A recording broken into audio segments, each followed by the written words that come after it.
Okay, hi everyone. This is a continuation of our design review about diffs.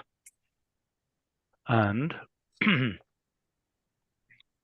let's see. Where do we want to start? Should we review? Okay. So how far did we get last time? What is our next topic? Well, we got through all the basic diffing mechanisms. We talked some about three-way diffs. Okay, but let's look at let's remind ourselves. We had a granularity level.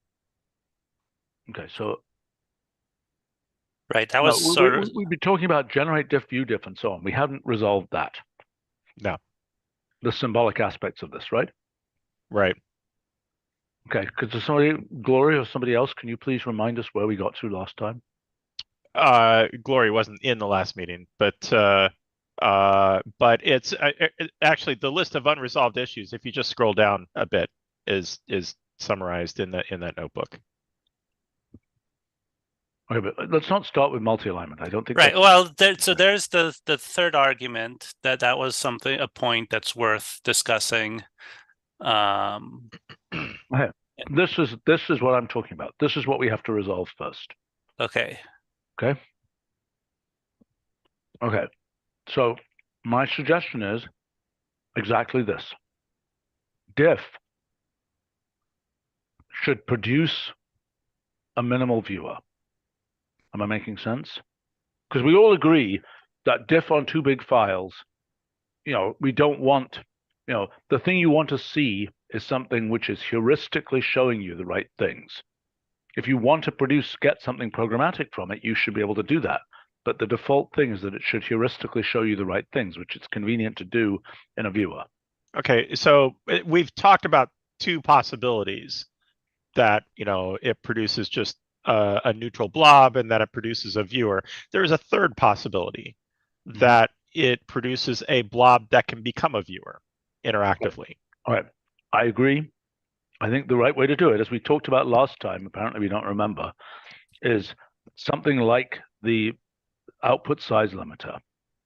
Right. Well, yes. I mean, we do remember this. It's just that we don't all necessarily agree. And it's two lines down. This is the number one thing we need to do before we start talking about multi-alignment or anything like that. That's the most basic operation of this thing. Is I type diff, and I have file 1 and I have file 2, and I want to see something. What do I want to see coming out of that?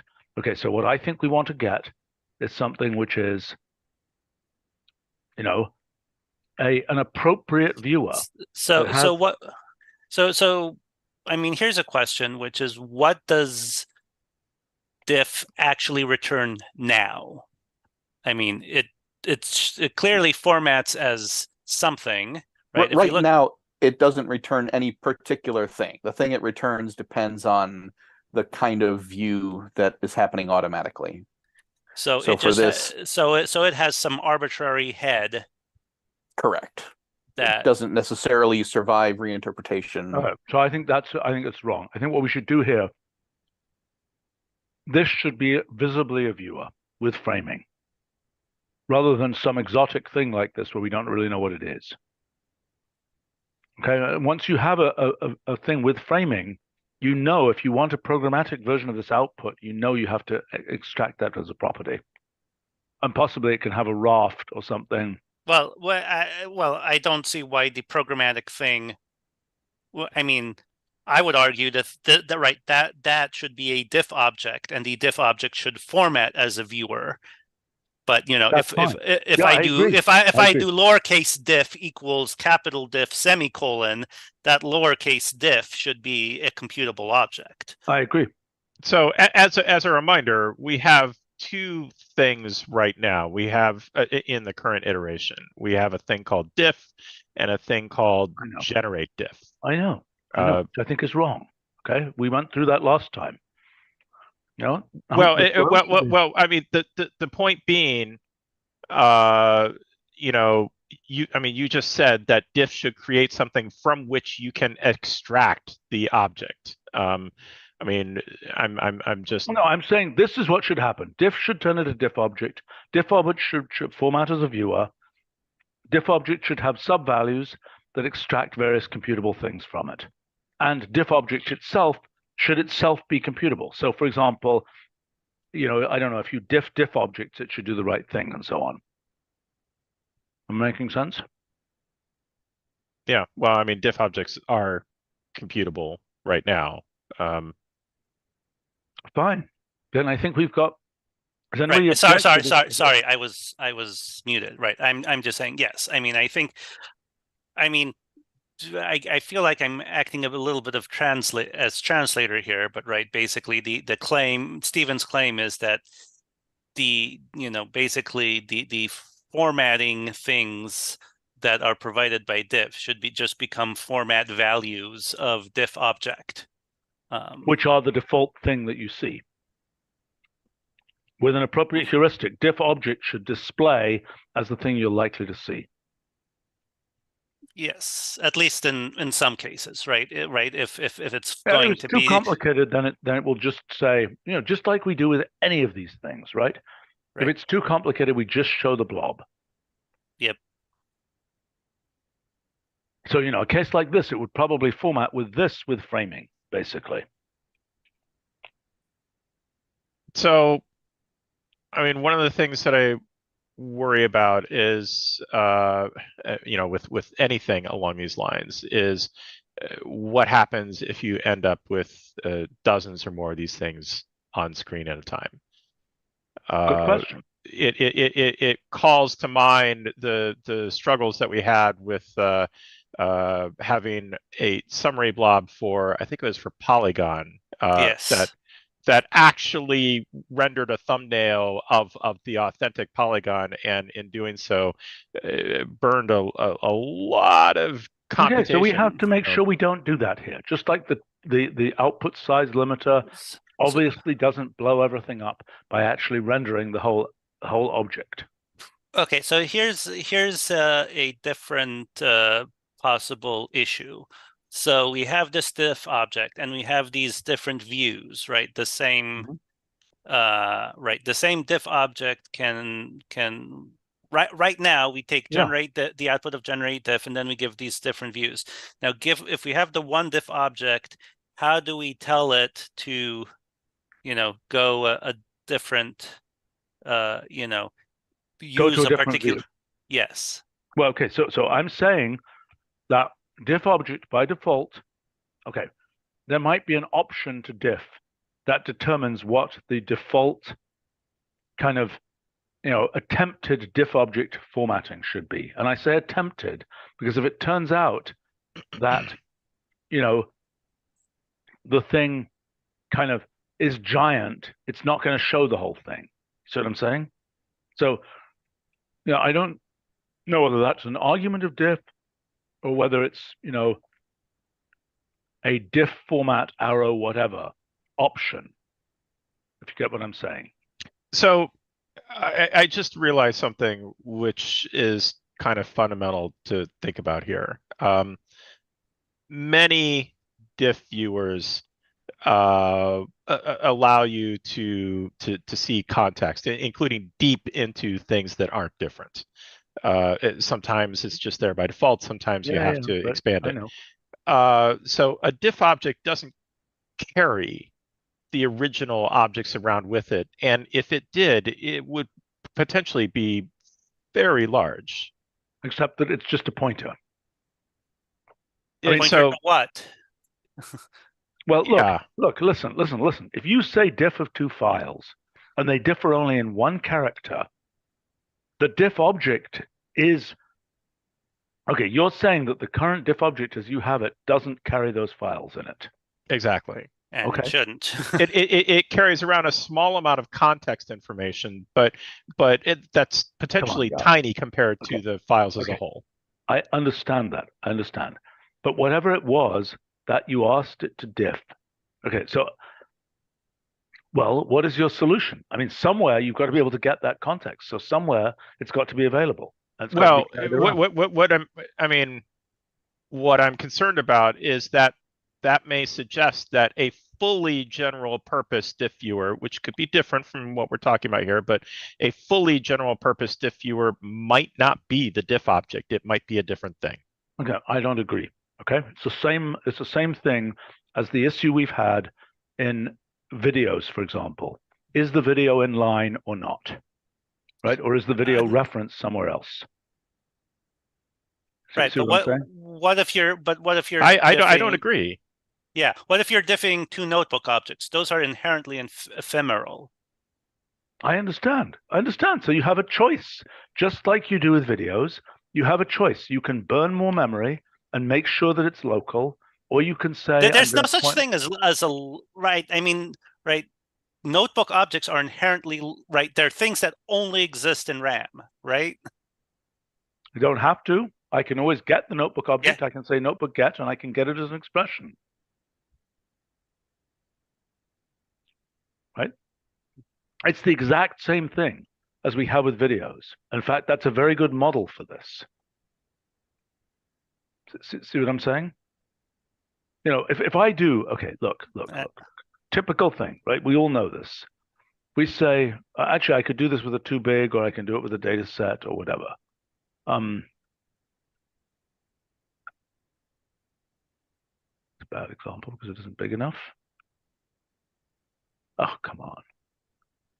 That'll happen at some point. No, come on. Here we go. Data not in notebook, store now. Okay, that's what I think we should do. Something modeled on that idea. Am I making sense? You're making sense. I think this is a good idea. Consequent, I disagree. Yeah. I don't think it's a good idea at all. I think it's just confusing and will lead to notebooks that are extremely bloated potentially. Okay, yeah, most of the time you won't choose to do this. Most of the time a diff is for the purpose of, let's look at the scenarios, okay? Let's say you're diffing pieces of the human genome, okay? And most of it is out on disk. You're not going to put the human genome in your notebook, at least not today. Okay? Yeah. I wonder if the I'm sorry for this silly thought, but I'm just, right now our, digital storage is, DNA is a much better form of storage, but, anyway, maybe the evolved, species of the future will have much bigger genome sequences, and then it will work differently. But anyway, never mind. Already crabs and potatoes have bigger ones than we do, so who knows what that means. Okay, so what was I saying? So then, it's conceivable you have two genes or something. You want to send somebody a notebook, even though these genes are somewhat big. You want to put them in the notebook. You don't want them to, have some random FASTA file somewhere on disk that was on your local machine and they didn't have it. It's the exact same story as with things like data sets and videos. It's very unlikely. It's very unusual that you say, burn this video into the notebook.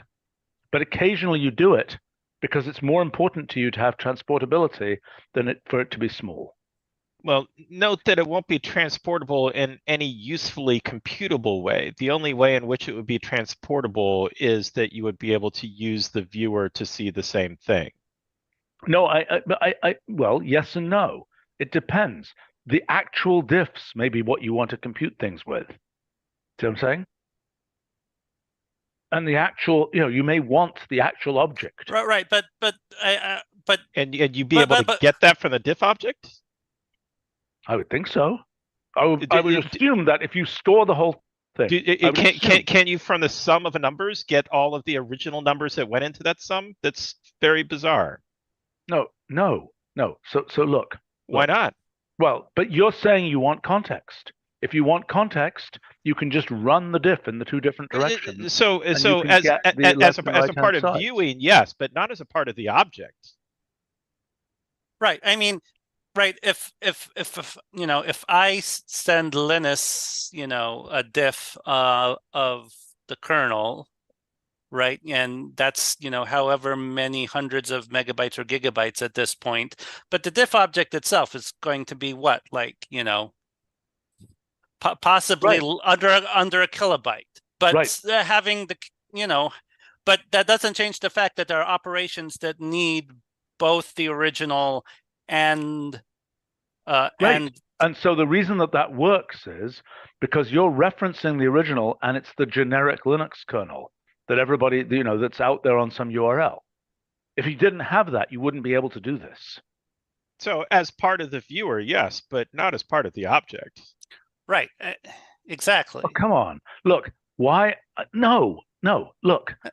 It's the exact same thing as with videos and data sets and so on, right? In the example you just gave, No, it's not. No, it's not. Wait. The correct reference is a web reference I to mean, something at stable. that is point, the core.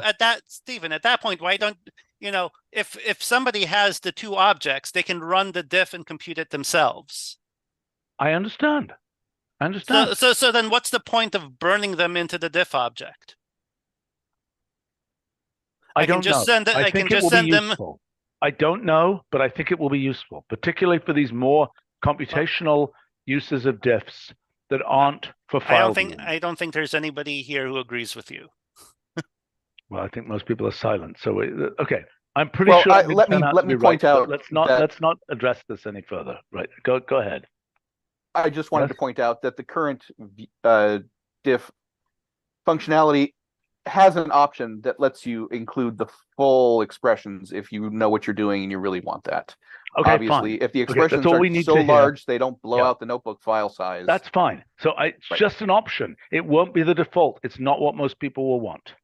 Right, but that doesn't change the fact that for my use case, I would want to have a viewer where I can give it just the diff object that somebody sent to me and a pointer to our common reference. Great. View. Great. So which is why right, but you've been denying the need for this separate viewer function. No. I don't think we need it. Yeah, I don't think we need it. So I think we need a way.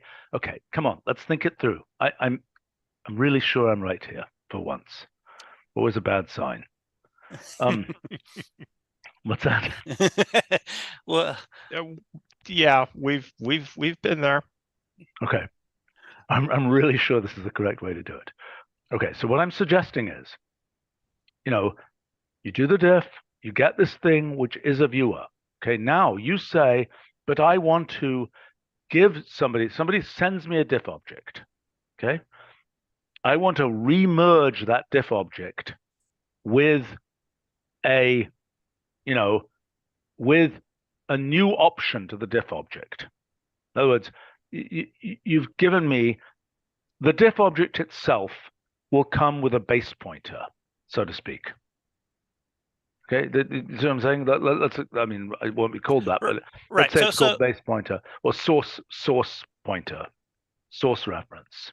Now, by the way, we've got a bunch of great precedents for how this works. We don't have these people in this meeting, but resource objects are full of these kinds of things. Okay, resource objects exactly have different ways to point to stuff. We've got very nicely developed technology for this. We've got persistent objects and resource objects and so on. They all have this ability to either point locally to local objects, to cloud objects, to URLs, et cetera, et cetera, et cetera. Okay, so let me clarify a counter proposal here. It doesn't have to be, full viewer or nothing. It can be something in between. So the sort of thing that I'm putting out on the table is that diff object can be a thing which formats displaying, some level of differencing. But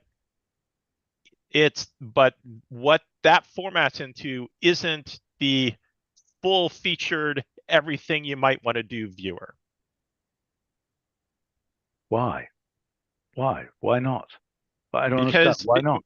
Because the full featured everything you might want to do viewer, can do things like I can do things like read the source material without having to burn it into the diff object. But that means you have a function. Look, there's a million ways to do that. You can do it by saying you've got a diff object.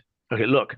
And also at some point, this is a bit on from where we want to immediately discuss, but at some point we might want to talk about dealing with having a viewer where you can actually modify things, where you're dealing with a three-way diff and you want to make decisions about I how to resolve agree. That's a conflicts in the three-way mutable diff. data structure, that's a more complicated thing. We don't have very many of those. Right. Okay, But let's talk through those issues, okay? All right, so I don't disagree. There's no reason, we have a diff object here. The diff object has a UI that allows you to access lots of aspects of the diff object. The diff object could carry along a source reference through mechanisms like this. And there might even be a way of, like the source reference could by default be a reference, just like it is for a video, right? Or a data set, for example, an in-memory reference or an out-of-core reference. And then one of the things in the UI might be a thing that says, okay, I want to burn this reference into the notebook here. Am I making sense? Which you say is going to be useless, but Lou already put it in. I think it's going to be useful in some cases. Okay, I think most of the time it's not going to be useful, but sometimes it's going to be really useful. Even in the documentation of how to use this, it will be useful, and we won't have a bunch of pink boxes coming out because the source material wasn't there. Okay, then. Well, in my proposal, there couldn't be pink boxes because the limited viewer you would get from default formatting would only rely on. Yeah, I know, but I think that's wrong. So, I think you should be able to get to more stuff from there. And, we can handle that in a whole variety of ways. Okay, then I don't disagree that having a function called diff view or something that has a bunch of, second arguments that are the type of viewer and has all kinds of options and so on, that seems fine. It's like show. It's like the difference in plot and show. Okay, and then those options that are provided here could also be provided probably in the original diff object, in the original diff, causing the diff object's default display to follow those options in some way. Does that make sense? Sorry, I didn't understand that last I sentence. lost I lost Okay, the last all right, let's go through it again. Okay, so diff turns into a diff object. Mm-hmm. The diff object displays in some default way that is somewhat heuristic. Okay, Mm-hmm. The diff object has a UI that allows you to specify different forms of display. With me so far? Mm-hmm. Okay, the diff object also has a UI that allows you to burn in. By default, it will have pointers to source objects. The diff object would allow you to burn in those source object things if it turns out that iti isn't always right. Okay. Right. Well, I just don't understand what sort of pointers you're talking about when we're talking about, say, general expressions, right? Either the expression pointers to memory. Pointers to memory. It's just the exact same thing that is happening here in this data set. It says data not in notebook. No, but it's still an in of 260, right? It's not in the note.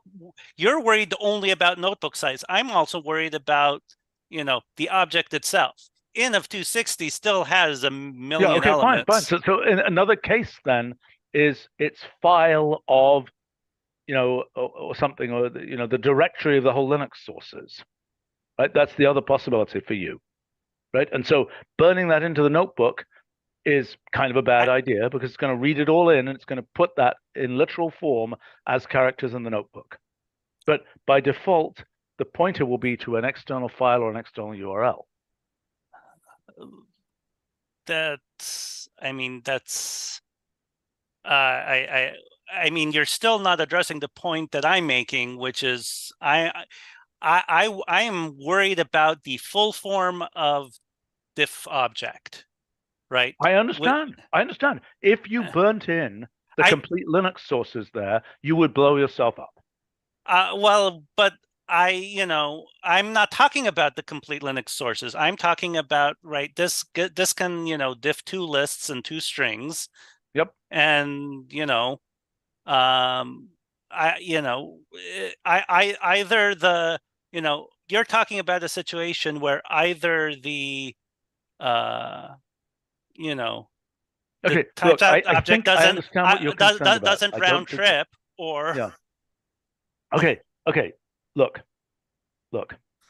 and We, you know we need to deal with the fact that there are things that we produce as output that cannot be given as input. That's what we've tried to patch over with things like this.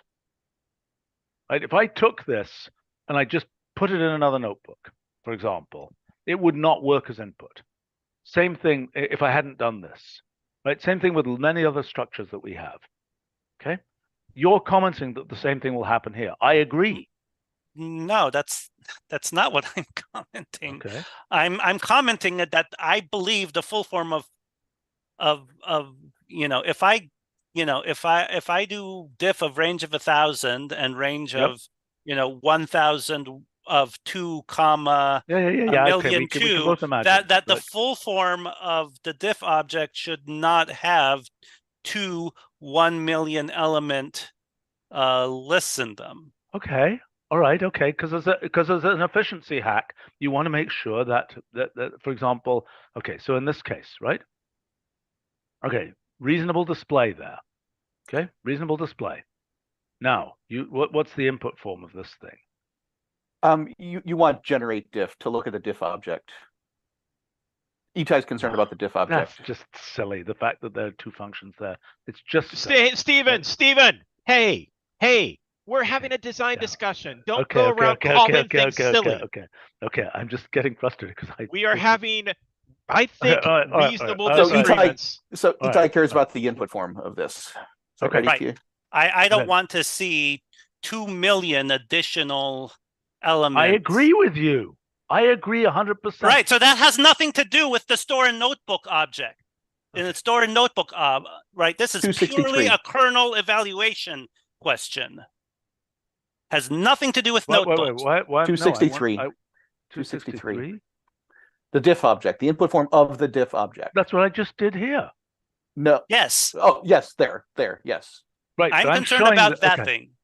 Okay. That is what Okay. I'm concerned about. I agree with you. Okay, so here's what we need to do. Right? So this is what we're going to have. It'll say changes here.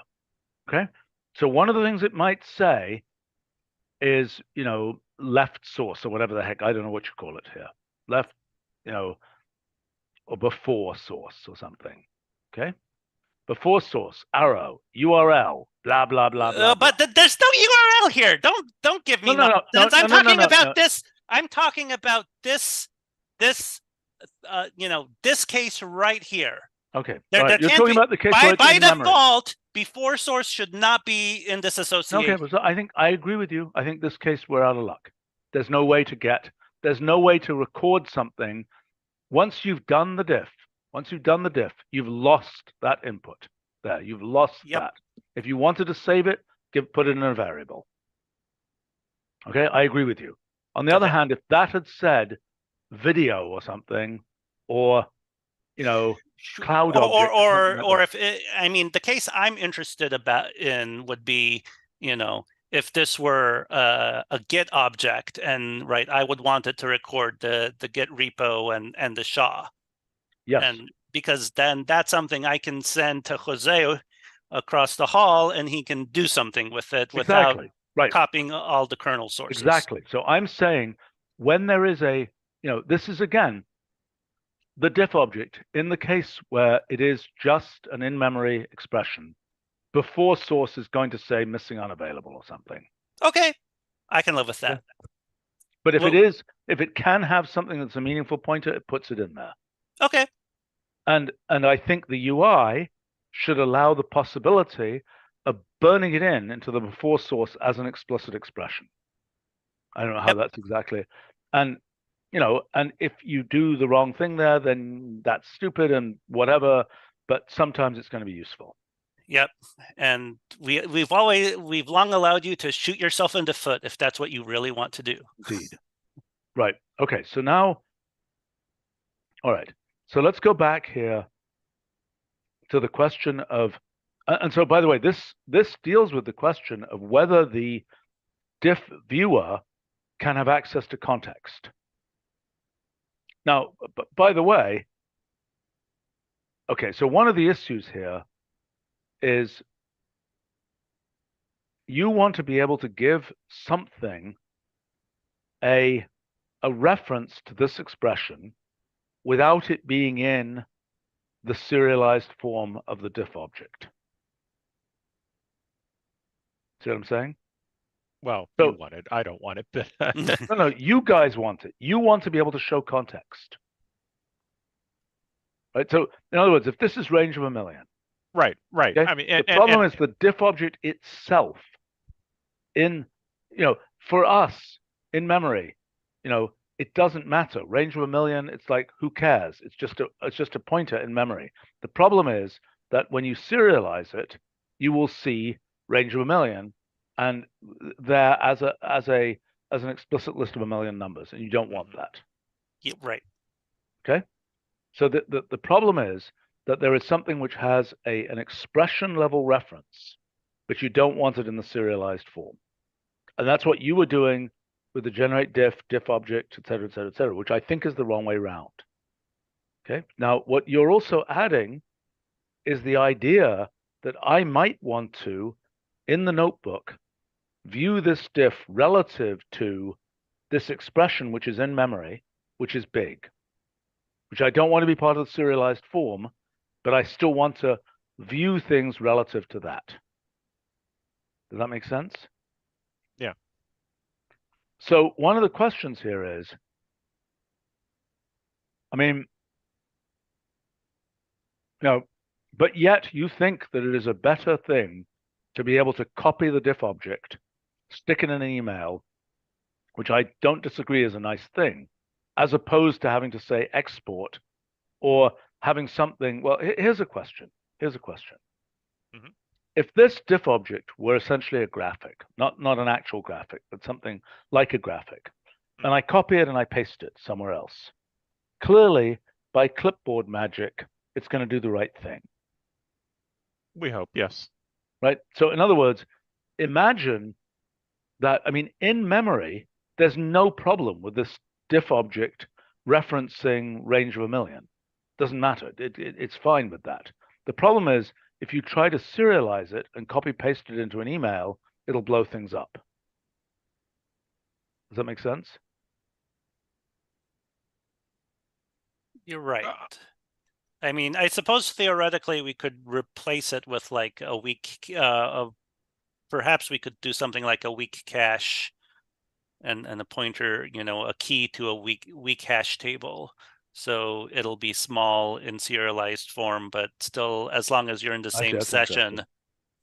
That's an interesting idea. Well, or alternatively, what you're saying there, and it's a mechanism we don't have so far as I know. If you said a local object, for example, that's, well, maybe that, no, but maybe that is, no, that's on the file system. What Right. you're saying is,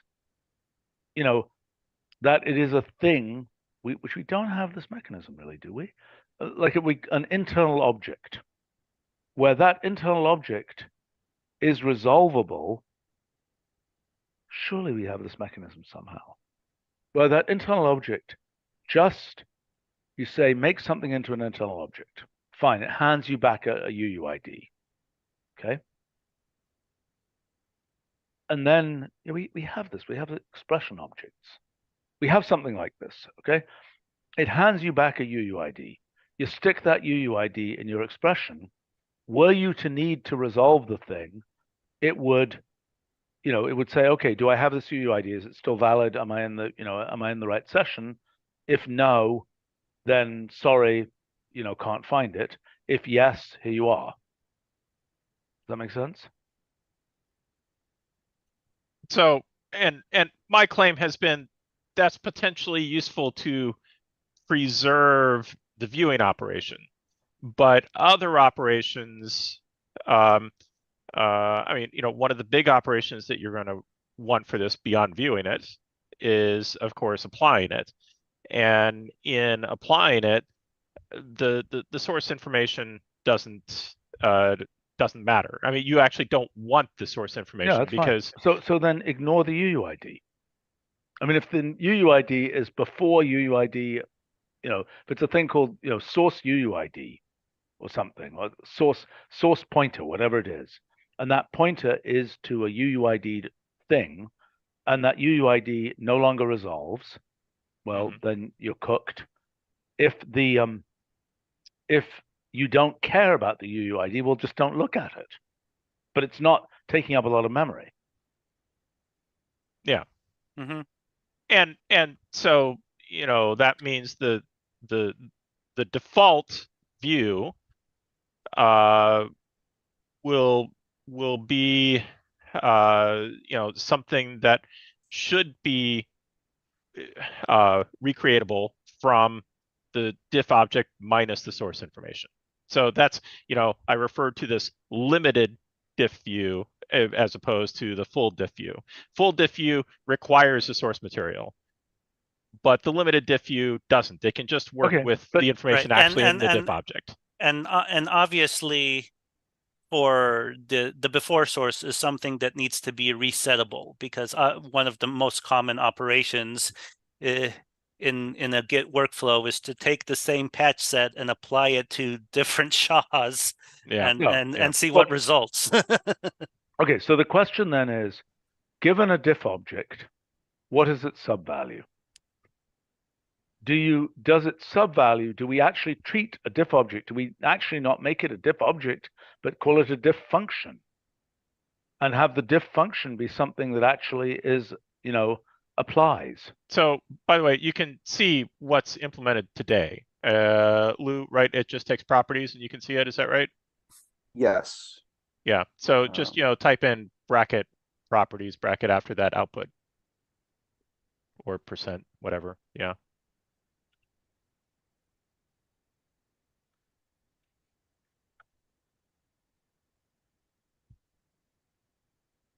Right, that's its current subvalue behavior. Yes, that's what's implemented and today. so now it has a separate function that's called apply diff. Is that correct?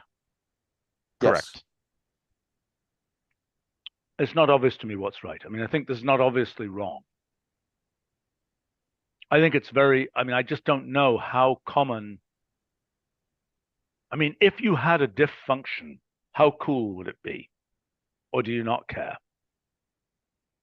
Sorry, how cool would what be? To have a diff function where you just use as a subvalue, you just apply it, you want to say, let's say, for example, apply this diff across 100 files, being able to just say diff object, diff function /at, all the files, or file, like, for example. Using the diff object as a head against the thing you want to apply it to. Yes. Surely there would be concern about overlap with the properties values. No. I'm asking you the question. If there was a thing magically called diff function, okay? Forget about the conflict with properties. Okay. If there was a diff function, how excited would you be about that? Is it something where that would look really nice, or is it something where who cares because there's so much other equipment that has to be around when you apply the diff? I'm leaning towards the latter, but it's possible I'm missing something. Okay. All right. So, I mean, the issue is, okay, so right now, there's a separate function apply diff. So you've got diff, which creates the diff object, apply diff, which applies a diff object, right? And perhaps you have diff view that is some kind of show-like construct for diff objects. I mean, I have to say, my slight preference is to have diff view rather than some crazy thing with some subvalue with options and blah blah blah blah blah. Hey, what do we do for video? If you want to change, so for image, I guess we wrap it again in image with new options. That is correct. Do we do the same thing with video or something else? I assume yes. Okay. But I mean, with video, there are more complicated operations like video recode and things. Sure. Whatever it is. Yeah. Right. Yeah. So again, it's a more sophisticated. I'm guessing that some things we can just wrap it. And I mean, like for example, image resize is an operation, not just a wrapper. So I'm saying, I mean, I think if you want to change the EXIF data, Right. you can Sure. just wrap it. Yeah. It's always bugged me a bit when you on an arbitrary object that you just want to do some option surgery, and maybe there are better patterns for doing that than I'm aware of. It always seems clunky when I try to do it. For what? For the Well, I mean, for any object where you're preserving, the central object's integrity, like you just want graph, to for change its example. options. Graph is a good Yes. example. Yes. And graph is one where it does just have the outer wrapper. Okay, so as a very serious user of the graph function, okay, I can say that most of the time it works very nicely. There are corner cases, some of which frankly are bugs and don't need to be broken, but they take years to find because people just don't really understand that it is a bug as opposed to that it couldn't be done. And I'm sorry, graph is like image where you just wrap it in graph? Okay. Yes. And it works. I mean, I use it every day. It works very nicely most of the time, except that, like Nick, who's here, recently found some corner cases that are wrong. Okay. But, I bet those have been seen before, but nobody knew they were bugs. Nobody was pushy enough to say it's a bug. But in general, it works nicely. So I think it. Go ahead. I mean, sorry, I was momentarily distracted, but sort of the one issue with sort of continually changing options is right. Then there isn't an easy way to say if two guys are the same, or maybe we'd have to think about, like, are these two diff objects the same except for viewing options? How I do you understand. I understand. That's complicated, right? I don't know. Again, you tell me. Is the canonicalization of a diff object important? Yeah, I mean, this is, like my example would be that we don't, at least as far as I know, we don't have a similar sort of operation for manipulate. It's not something that people would use that much if we did. But on the rare cases when you want to, kind of, how do you do it? Oh, you have to end up doing some pattern matching surgery or something on it. Yeah, right. Okay, look, I got a suggestion. So with diff objects and comparisons, triple equals is probably not a good thing to use with diff objects. Right. It's conceivable that if it's an important operation, double equals could work and ignore viewing options. Or alternatively, hash. I'm not sure if I don't think hash should ignore viewing options. I think it's too structural. But you could have a property of diff object that's called char or hash or whatever it is. Right. And that way, in the Right. Yeah. Now that I'm thinking through this a bit more, I think probably what you want to compare is not the diff object itself, but if, some way to for example, you want to know if the diff object is empty. That represents an empty diff. Right. Or you want to know if these two objects are essential, have the same changes, right? Basically, if they represent the same operation, irrespective of, source data or anything else. Because that's certainly something that I sometimes need to do, where it's like, okay, are these two branches basically making the same set of changes? And so then I create two diffs, and then I diff the diffs and ignore the stupid parts. Okay, so look. I think we're going to probably need a diff, so to speak. I mean, a diff. Yes. I mean, we could just diff the diffs, but that might work, given that they're all expressions. Or, I mean, so for example, the representation of an empty diff should be something very clean. Certainly in the viewer, it can be clean, but it should be easy to determine that the thing is an empty diff. See, the problem is that you might want to carry along viewing options, even for an empty diff. Just like a show of an empty graphic might want to carry viewing options. Yeah. But, I don't think it's terrible to imagine a little cluster of functions, diff equal and things like this. I think that's better than hiding all that stuff in weird options or weird properties. Okay, well, that gives us a design direction then. If you're kind of signing off in principle on functions like, diff equal, diff empty, that sort of thing, then we can start to design around that and iterate. Yes, but I mean, I think, okay, so let's review again. Okay, so I want to go back to some of the other things which were in here. Okay, so first thing is we need a graphic design for the default diff viewer. Okay, and how it unfurls itself. And okay, I want to come to another issue. Yeah, and unfortunately, we'll need probably a multiplicity of designs because it will depend on what it was you actually diffed. Yeah, right. So, but it needs a design, an overall, sort of brand approach, which I think won't be the same as the output size limiter. It won't be. It'll be a different thing than we've had before, because I think these diffs, like the one you're displaying in 261, there is, I think it wants a little bit of light framing, but not too much. I think you want it on white, probably. I don't think you want to, have some weird thing with blue and all that kind of thing. It's going to be complicated enough without doing that. And by the way, just as an aside, one of the things that's been brought up is that the typical color experience, which I think we want to use because lots of people expect it to work that way, but the typical color experience is not colorblind friendly. And so it would be good to have a colorblind friendly option. Yep. Wow. I'm surprised nobody fixed that in all these years. Well, so we our internal Git hosting solution has it uses green and red by default, but then there's a personalized option that you can pick, which goes to blue and yellow, I think it is. Okay, so we can have a theme type thing, just like we have plot theme. We could imagine a diff theme possibly that we use as an option to the diff viewer.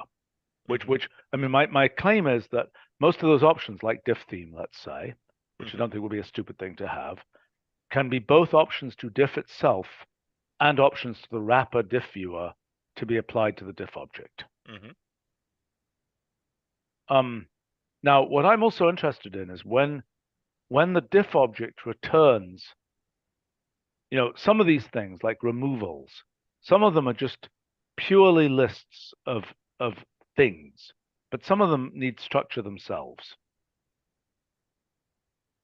Do you see what I'm saying? I don't quite know where you're going okay, with so this. Look. If I say changes here, okay, what the hell is that?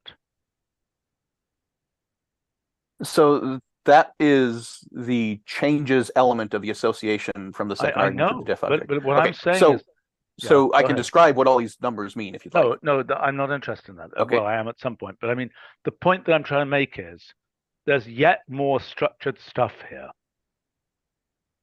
Okay, just like a diff object is a structured thing. I mean, we could, okay, the comparison, sequence alignment is something very if I just do sequence alignment, we made the decision in sequence alignment, which might or might not have been correct, to say,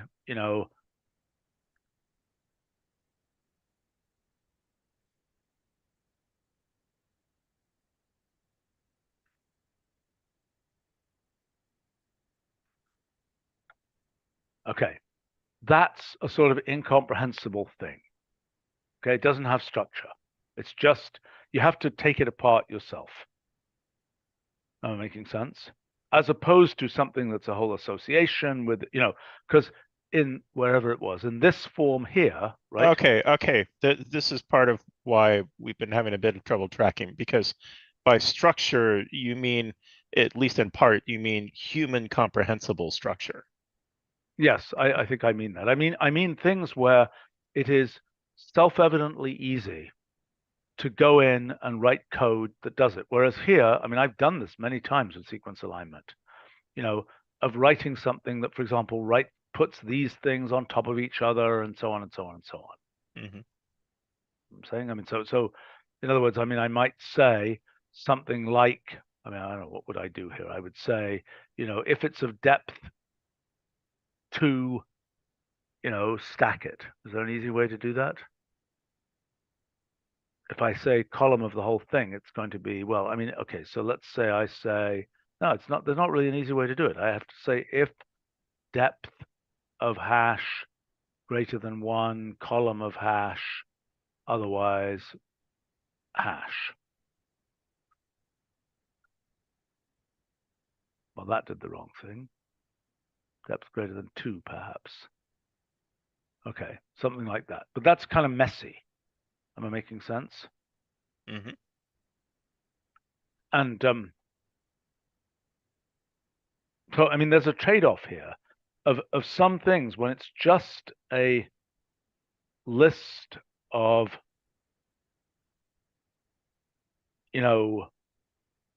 additions, for example.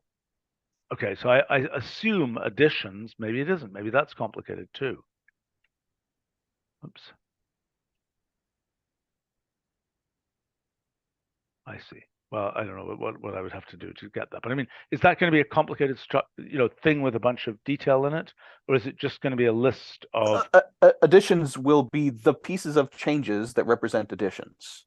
So changes is giving you all possible changes. Some of those might be additions. In this case, there's only one item in there that's not a match, and that's a change, an edit. Okay, but so what I'm looking for is some things here will just be a list of things, 50, 51, or something like that. Other things will have, and what I'm a bit concerned about is the incoherence of, oh, we got one structure for changes, we got another structure for conflicts, we got another structure for this. Or is that not a valid concern? Well, so changes is just a list of all of those things together. Well, right. So what's each individual thing? What's the definition of what it looks matches, like? additions, removals, edits, conflicts. No, I understand that, but you're giving this, in the case of a list, you're giving it with part numbers. Correct. What do you do if it's a string, for example? Then it's string index position numbers, character counts. Okay. Is that obvious? Does it show that? Does it say the word character count? No. The diff object, however, does say that it's a diff object from strings. Okay. But when you get the thing out, if you just look at a piece of it, you're going to lose the context that it came from strings. Other than the this here, okay? I consider this a bit iffy. Maybe. I mean, this is a decision we have to make, right? At this point, these are structures. So that structure there is not the same as the sequence alignment structure, but it could be. Am I making sense? I don't understand why that first thing says 1, 1, by the way. Why doesn't it say 1? Those are the starting positions in each string of the following substring. I see. Okay, but look, this thing could as well be the sequence alignment output. Right? Nearly. What's that? Nearly. The one way in which it's not is the elisions that you see in out of 267. What about this? That's the sequence alignment case. Yes, but if these strings were hundreds of characters long, you'd see elisions that you don't get in sequence alignment. But not in changes, you wouldn't. Yes, you would. No, this comes back to the point that the diff object doesn't carry around the entire source objects. In your case, it is because the source objects are so small that because what they do carry around, the context of the changes, and context, covers a certain region of things that didn't change. If your expression is small, the context is going to cover the entire expression. Right. We probably need an object that represents that contextualized thing. It's kind of a sequence. It's a sequence context to something. I don't know what it is. Okay, but in any case, so this is another issue, is exactly what are all these things, right? Okay, here's a way to think about it. What's the workflow of you extract changes and then you feed it into another function? What's that other function? What kind of thing works with it? Can you feed it to take and drop? Can you feed it to replace part? What can you do with it? Fair question. Lou, would you like to address that? We're thinking. one can use the diff. So are there examples of other objects whose properties can be extracted and used? I imagine there are lots. No, there are lots. Sparse array would be an example. I mean, the big thing that I think we'd want to do here is to be able to modify the diff object itself. To say, this particular removal addition, we just don't want it. Remove it from the diff object. Wow. For example. So I think that's another function. I think you need another wrapper function that does that, called, diff replace or something like that. Well, but what I'm getting at is maybe, and I say what I'm getting at, I hadn't actually gotten there yet, so sorry, is that maybe if you start by, getting the changes, and then kind of do your magic on those, and then can you convert that list of changes back to a diff object? If that's the most sensible workflow. Yeah, I mean, one thing that came up in the last meeting was Stephen suggested that we just allow the output of sequence alignment to be a thing that you can feed to diff, and that diff would digest it. I think that would probably cover the case that you're talking about, John. Okay. I'm not 100% for sure, but it's definitely the case that there are, it's not common, but there are cases where, yes, I definitely do want to modify diff objects in some way, whether that's a function that does those modifications, or whether I can, kind of boil it down to raw data, process the raw data, and then reintegrate it into a diff object. I mean, those are the two possible workflows I'm imagining. Sorry, I spaced out for a second. Could you say that again? Right. Okay. So I want to make a change to a diff object. I can imagine two ways of doing it. One, as you say, have, some kind of diff modifying functions like diff replace or whatever. That's one possibility. Yep. Another possibility would be to, to basically just pull the raw data out of the diff object, process the raw data directly, which might be something like this changes list, or and then repackage it. Yes. Yeah, but okay. So a modification of both of those would be that you could just say changes arrow, and then in the diff modify or something, changes arrow blah blah blah. I mean, this reminds me a little bit like in molecules, and maybe Michael or Jason, who's here and hasn't had a chance to say anything, when we have molecule modify, for example, that's a case where we're poking at a fairly complicated structure and making changes to it. Correct. And the thing is atomic, and that's the only way that you should change it. Yes. Sorry. Yeah. And that's might be sort of similar to this. That is, you have certain, in that particular case, you have certain operations that you do with the molecule. And here, I'm a little bit suspicious of take it apart into its diff object pieces, modify it with generic code and put it back together again. So I will say that, there is a version of that workflow in the Git world that I do and many other people do all the time.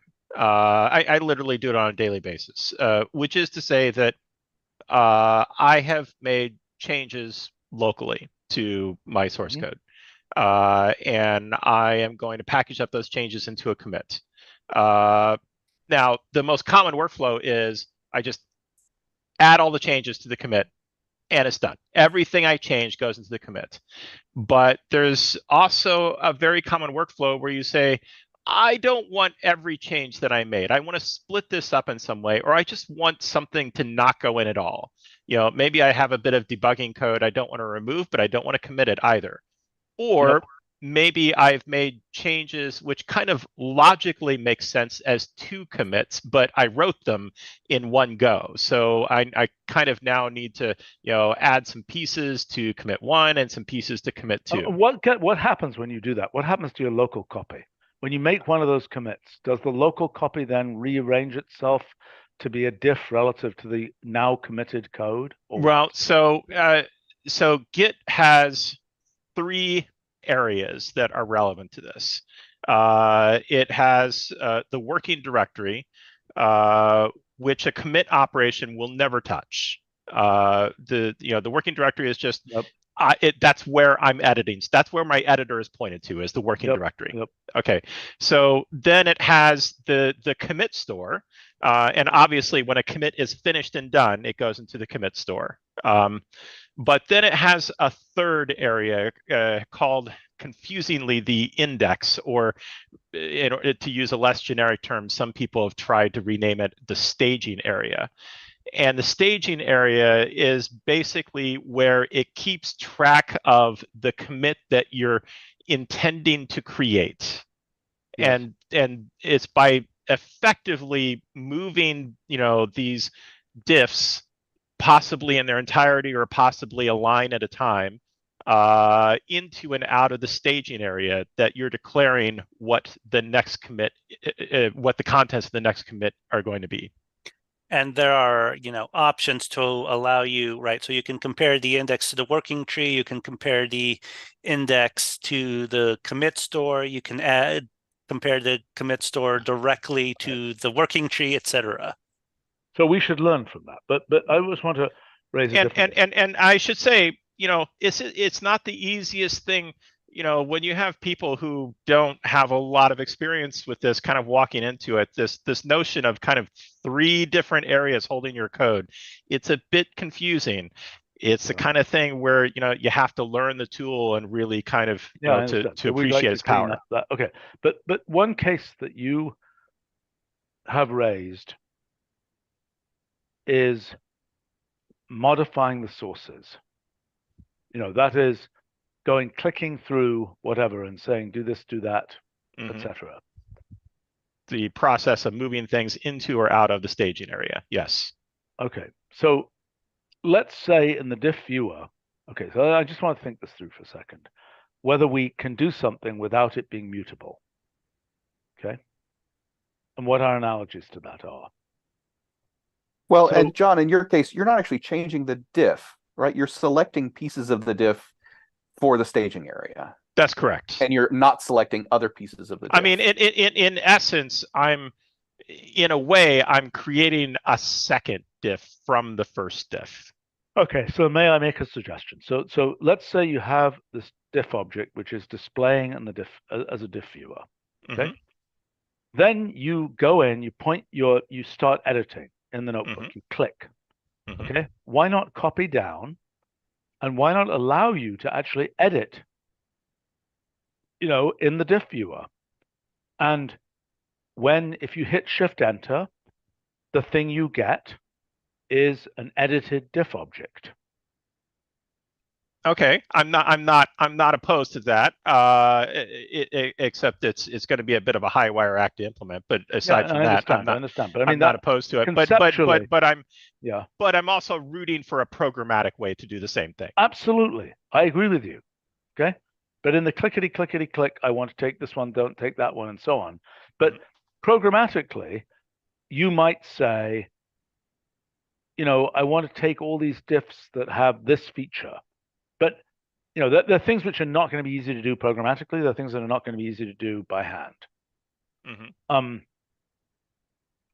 You're saying, so programmatically, I've got a list of changes, right? Each change is not really labeled.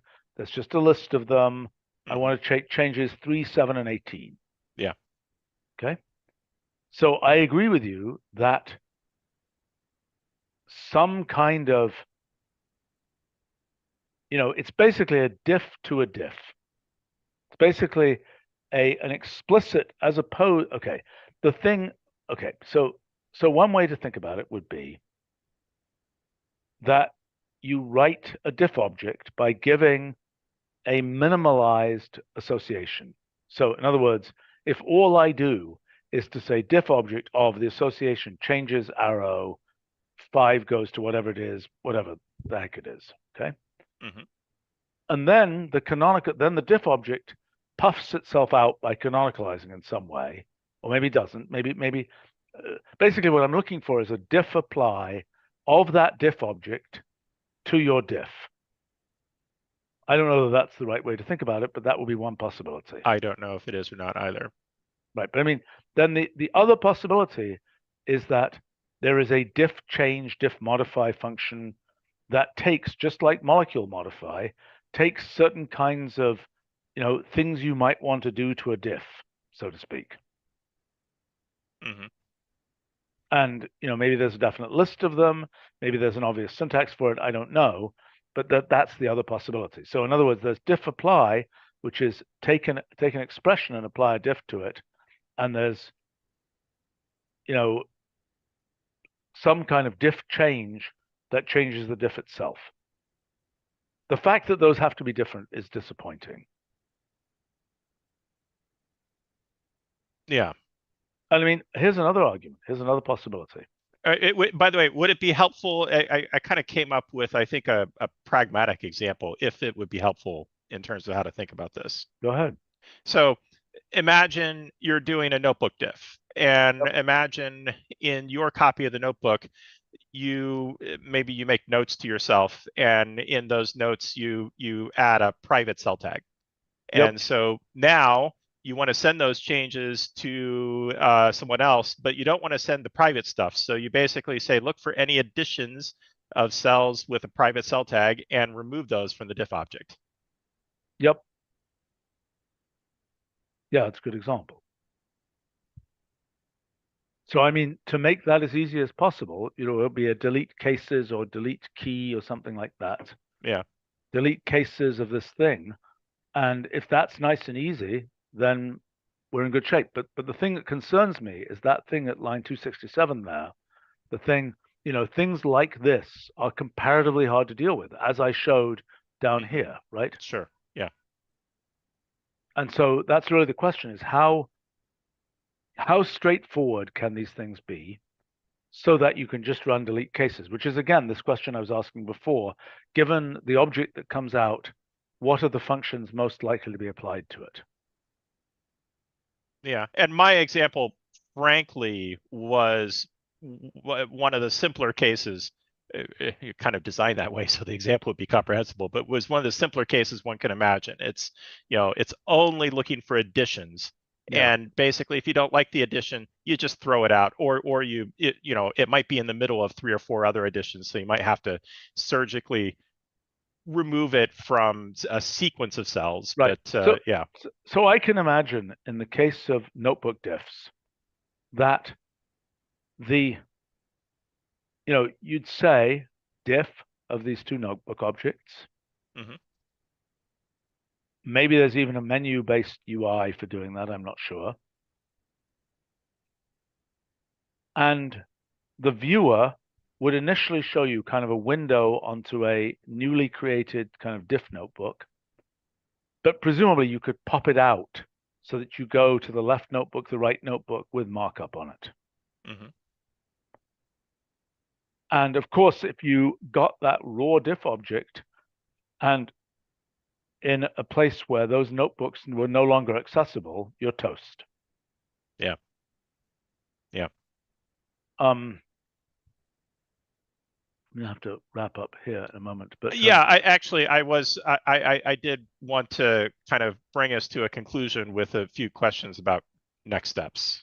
So, but I didn't want to interrupt any. Yeah, I think we got a design direction here, which I think is really good. Okay. And I mean, there's a lot of detail to work through here. Okay. Since we have the bioinformatics folk here, I want to ask the question about n-way alignment.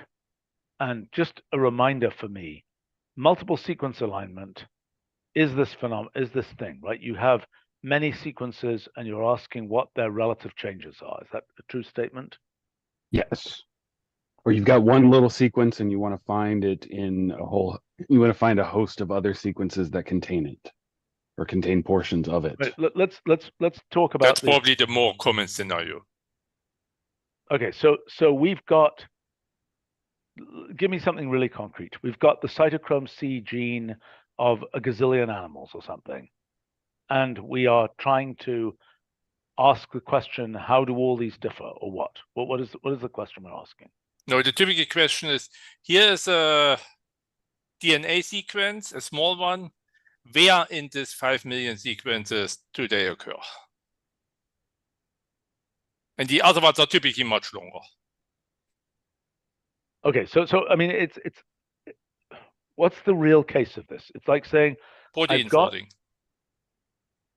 I see. Okay, so that case would be of all the proteins in the protein data bank, where does this particular little run of base, of amino acids occur, so that I can see whether those things twist up into weird little left hooks or something.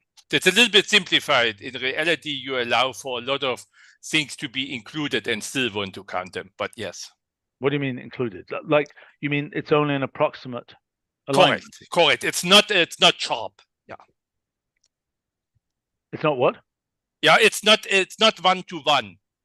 You Right. also There's a count little it bit of as a match fuzziness if it allowed. is not a literal match. Right, but so that's using things like BLAST and so on to estimate whether it's, to get a distance metric. Yeah. Okay, so what we're asking, and this is probably going to be relevant to our diff stuff, edit distance is the most basic kind of, change distance, so to speak. Right, so I mean, because diffing is ultimately sort of a heuristic thing, because it's a question of how long, you could say every character is different, or you could say this group has an indel or whatever. Am I right? So it's a question of what, when do you decide it's an insertion deletion? When do you decide it's a reversal of characters or something? Versus, and when do you decide that these sequences are close enough that you can consider them identical, even though one has an A and one has a B in it? Is that right? Right. So in the diffing that we're imagining here, in the end, there is a way to get precisely from one sequence to another. There are no, there's an A in that one, a B in that one. I mean, we could represent that by saying, well, it's an A in one and a B in the other, and it turns out we don't care about that particular element of the diff. Am I making sense to people? As opposed to just saying, and I don't know how it's represented in multiple sequence alignment, just saying we don't care if it's a C or a G there. And in fact, I guess the way that's represented is that there are, in standard, bioinformatics land, there are all these different codes that go beyond just A and C and G and T. Like an N means we just don't know what base pair it is there. Is that right? So we're I think this covers many, but not quite all of the cases. okay. But okay, but so when the question that's come up here is, if we have 5 files and we want to look at their relative differences, what would be the bioinformatics way of thinking about that process? And what would be the structure that comes out?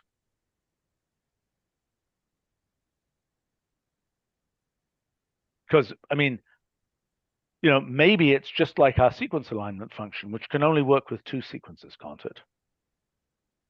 Yeah. Right. I mean, But I in principle, so I it look could for work with more. What's that? think of like the maximum common substructure, but that's a very hard problem on even on simple like chemical graphs. But on expressions, it'd be very difficult. No, I understand, but let's just take lists. I mean, we could just imagine if the lists are the same, but we have 5 different lists, and there's this one spot where they all differ in different ways. Right? We could imagine doing that with the same data structure that we're returning for sequence alignment. We could imagine dealing with more than 2 strings, I believe.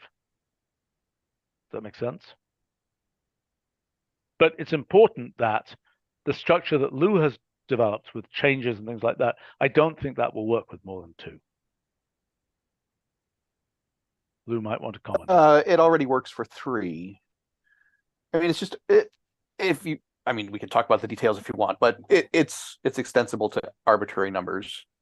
Okay. It's not obvious to me how, but okay. Well, so clearly the sequence alignment function is extensible. The way it works, it's clearly extensible. You just have runs of common sequences, and then you have the areas where somebody differed, and so they've all got to be listed explicitly. Right, and the changes object has the same information except with indexes along for the ride. It's exactly the same. All right, fine. Well, okay. I think there were some comments on our live stream here, which I didn't have a chance to look at. A comment from LC about making graph and tree-like diff objects, and that's an interesting question. Well, I don't know. I mean, that's this question about representing, but this is a sort of higher level thing, representing a whole collection of diffs as a tree, so to speak. But I think it's a higher level thing. Let's see. Bowie is commenting. Oh, those are about earlier things about pointers and references.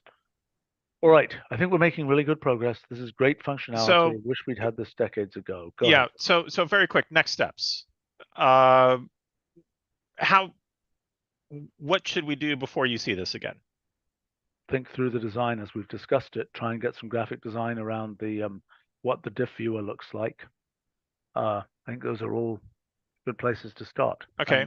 And go through. I mean, some of these things like the granularity stuff. I think we had come to a reasonable point there. I think we've got a path here. Okay. So, I mean, it'll be a little while to process those things, at which point, we'll fall out of context. That's understood, I right? think it's okay. I think we've got far enough that we can, we've got far enough that I don't think we need to maintain context here. Okay. And at some point before we meet again, we might have something that we would be comfortable throwing onto the Packlet repository. Do you have any objections to that? No. Okay. I mean, I would slightly prefer to see it again before it goes there, because I think if people say, oh, wow, this is wonderful, and start using it, and then we're like, oh, but there's this silly thing that we have to change, then everybody's got pitchforks. We will certainly advise right on the front page the experimental nature of the Packlet. I mean, I guess I would have a slight preference. If you've packaged it up well enough to put it in the Packlet repository, I claim it's good enough for another meeting. But I don't violently object if you, for whatever reason, want to put it in the Packlet repository first. Okay. All right, good stuff. It does make it easier for everyone to try things if it's in the Packlet repository. I mean, you can also, can't you deploy it not in the public Packlet repository, but just whatever, put it there. It doesn't matter. It's fine. Yeah. I'm not going to complain. Although you might want to put it under a name that isn't whatever we think the final name is going to be. Okay. Okay, good stuff. Good work. Okay. Thank See you. all soon. Okay, bye. Thanks. Bye.